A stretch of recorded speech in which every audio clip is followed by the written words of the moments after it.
the reason why they call me the wisest of all men is that I'm the only one who knows that he knows nothing.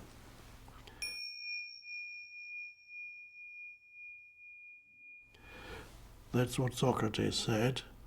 And even that statement is not understood by people who teach philosophy in universities, because they have never tasted, they've never experienced, realized that's what that not knowing is. What he was actually saying is, when he said, I'm the only one who knows that he knows nothing, what he really was saying, and he might even have said that literally, because we don't know what he said literally, because everything is reported by Plato. Socrates didn't write anything. What he really said, in my view, is, I'm the only one who is comfortable with not knowing. That's why I'm the wisest of all men. I'm the only one who is comfortable with not knowing. And all his philosophy, all his Socrates considered a profound thinker, but all the creative thinking came out of the state of not knowing. This is why he continuously asked questions. He didn't have the answer beforehand. People think that he just pretending not to know, and he was asking people. His teaching method was he was asking questions, because his starting point was always not knowing.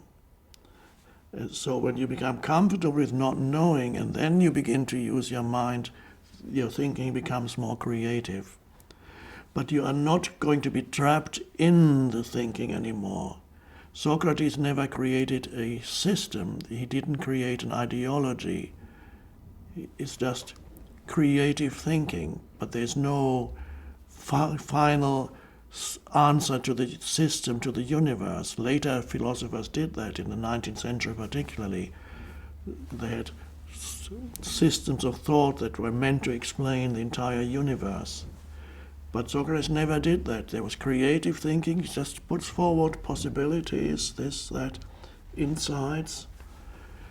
And so you're not overvaluing thinking, but being able to use thinking as a creative tool. That can only come with becoming comfortable with not knowing. So that's an important thing. So don't project awakening into the future. It's not going to happen in the future.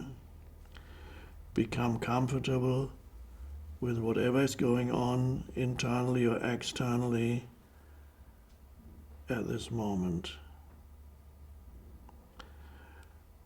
Unhappiness, that's a generic term that can be applied to many mental emotional states.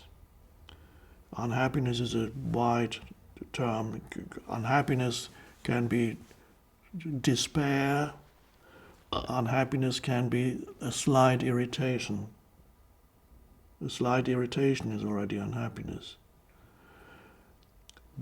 Many forms of unhappiness. Worry, many kinds of thought streams are unhappy thought streams. I'm not enough, I don't have enough. Things. Countless. So I'm just using unhappiness as anything that goes on in your mental emotional field that doesn't feel good. The ego, by the way, doesn't even know that, because many things that actually don't feel good, the ego interprets as good. Anger, for example, the ego loves anger because it inflates itself through anger. But if you really look at the body's reaction to anger, you feel that it has it affects the body in a negative way. The circulation, the heartbeat, circulation, the entire energy field that's behind all the cells in the body, the stomach, but everything is affected by anger negatively. but the ego loves it. So the ego often can't even tell the difference between what's good and what's bad.